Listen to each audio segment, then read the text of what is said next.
Oh my god. There's visual effects in this film? No, stop it! Stop it!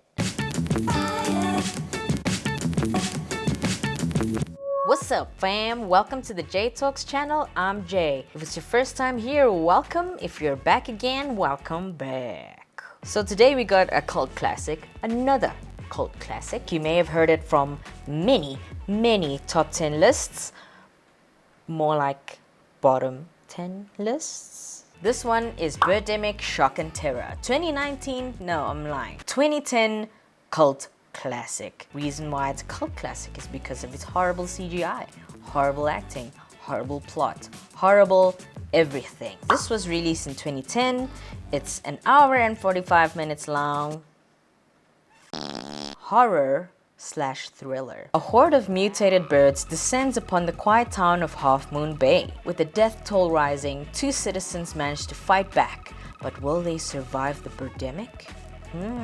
Okay. Let's see who our main cast is here. Bach as Rod, Whitney Moore as Natalie. Woo! Look at this score, guys. It gets a 1.8. A 1.8. It's the worst score we've gotten so far. Oh my god. Alright, let's get into it. Let's start with a summary of the whole film. And don't worry, it won't take long. So the movie introduces us to Rod, who is our main character. He falls in love with his high school crush Natalie after they meet as adults. He lays it down thick, but she wants to take it slow. Eventually they do the deed, and the next morning the town is being attacked by ravenous birds with explosive diarrhea. Rod and his friends along with Natalie drive away from town to safety. Rod and Natalie adopt two kids along the way. They find a beach and together stare into the distance for a long time. The end. Simple plot, right? There's not much story here, but there's so much wrong with it. First of all, the beginning is so long that it feels like a home video shot by a youthful young lady. If you look at the first opening shots, they look like they were fitted on a tripod and someone's just... Oh, and the supporting cast gets a shout out too, just so they remember to stay in their lane. But let's focus on the two lovebirds, Rod and Natalie, for a minute. These two are like water and oil. Allow me to elaborate. Rod is a proud salesman that isn't doing too bad for himself. Sadly, that's the only interesting thing about him. Bach, who plays Rod, gives us a bland, robotic performance. Stop! Don't touch it! It may be infectious. Besides, I love my Mustang, which is a plug-in hybrid. I was so lonely until now. Then we have Natalie, a fashion model who deals with awkward flirting from Rod. These two go way back. Rod remembers her from his English class. He specifically mentions that he sat 2 seats behind her. For a grown adult to say that out loud is a little creepy. Huh. But we all have a school crush we will never forget. We see this love unfold for 40 minutes of the film. We don't see the actual Birdemic until much later. They take so much time walking, it breaks the pace of this film. Oh, sorry, what I mean is that this film had no pace. If I were to try describing what it was like to sit through this movie, I would probably compare it to diving onto a dry, wet slide, naked. But it was fun, you know? Can we talk about the dialogue? Personally, it felt like Tommy Wiseau was a ghostwriter for this. Man, that was a good movie, an inconvenient truth. That is it. I'm getting myself a car that's environmentally friendly. Good, you finally listened to me. You know what? This gives me the same vibe as The Room. The Room? Yes, The Room. Nothing as cold as this though. You are tearing me apart, Lisa! Let's jump to the moment Rod sees Natalie, who is phantom munching her breakfast at a cafe. She leaves the cafe like she has no purpose in life, and Rod follows her outside. Then a beautiful conversation ensues. So, what do you do? I'm a fashion model. And a beautiful one too. Thanks. Wow. Imagine a conversation with this guy. Let's jump to their first date. Now you can expect two people just chatting and getting to know each other, but Rod brings a damn sales pitch. He's trying to sell himself, I get that, it's a date. But calm down on the sales pitch, bro. She ain't on a date with the company. You can tell that Natalie loves shopping because she is eating it up. Despite Rod's cringy flirting, Natalie is falling for him. We know this because of a lovely chat with her mama. What's that smile all about? I don't know what you're talking about, Mom. If you haven't noticed yet, the acting is utter dog poop. Whitney Moore, who plays Natalie, tries her best to make the most of the script she's got. The others, though, they performed like they weren't getting paid. It was probably one of those productions where they hired their family members to be extras, which is a terrible idea, by the way. Rod's portrayal takes the cake. He manages to convince me that he's the most boring man alive, but Natalie likes her men like her fashion sense, bland and intolerable. Now they're just making out. He's not touching her, nothing. He's just okay, he's biting her neck now. Okay, oh god, playing footsie. That's so sexy. They have dirty feet. Oh no, sex is finished. Bye. After a night of love at a motel, the birds attack. Nice to make an entrance after more than 40 minutes into the damn movie. The birds are dropping bombs, which is weird because there's no explanation or build up to the Birdemic. Rod and Natalie leave the hotel and join a couple that has an arsenal of weapons in their van. Evil vultures and eagles approach. Can we have a moment to witness this lazily directed action sequence, please?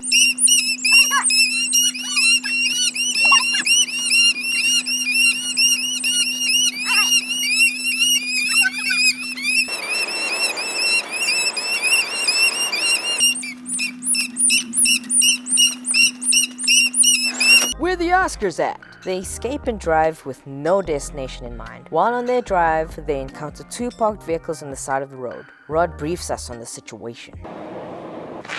They're dead! But you know who isn't dead? Two children that have now been orphaned thanks to the events of the Birdemic. But these two kids are somewhat bratty and ungrateful. Bear in mind that they have been saved by complete strangers. They moan that they're hungry the first time. Cool, I get that. But the second and the third time? Child, you either eat your nails or you sleep away the hunger. Like this scene. Rod goes fishing while Natalie and the kids find some seaweed on the beach. They intend on cooking this with a mobile stove. After the constant nagging throughout the film, it's time to finally eat up. Yuck, I want Happy Meal. Me too. Child, you are in the middle of a birdemic. You are in the middle of a birdemic where every bird can slice your neck, slice your face, slice your eyes, and kill you. And you want a bloody Happy Meal. These poor people adopted you. Rod went to go fish. Natalie went to go get you some seaweed. You ungrateful. They cooked it for you. And you want a bloody Happy Meal?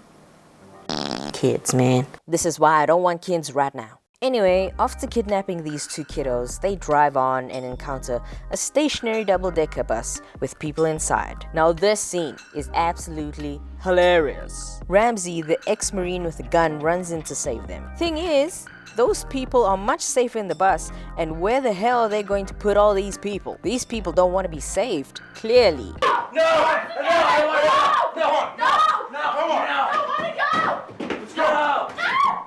The rescue mission ends in tragedy as Ramsey attempts to escort the people who were forced to get out of the bus and moves them towards the van. Obviously, the birds come through and attack once more. The death takes long, so I'll speed it up for you guys.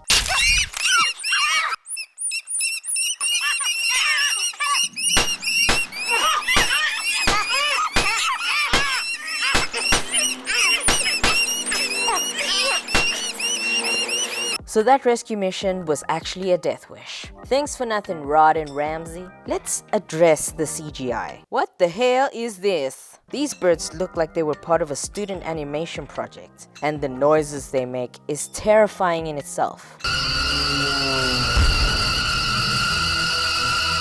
Who approved this? Who said, yeah, that's fine, people won't care? Well, you know what? We do care, cause damn, this is disrespectful. Okay, rant over. One thing that you guys might not expect from a movie like this is a preachy message. You're in luck because global warming is brought up in this film in the form of two people. A scientist that studied the Birdemic phenomenon and a tree hugger. I didn't call him that, the kids did. Global warming, global warming, global warming. Don't shoot! Peace, man! I have to stay here to protect these trees from further harm. Global warming. Those speeches are the most sentimental parts of the movie. The only parts, actually. Now, where does the journey take them? Rod, Natalie, and the two kids end up on a beach. From a distance, the evil birds approach. Then doves appear, and then the birds leave in peace. Is this the end? Because they're just staring at the birds flying away.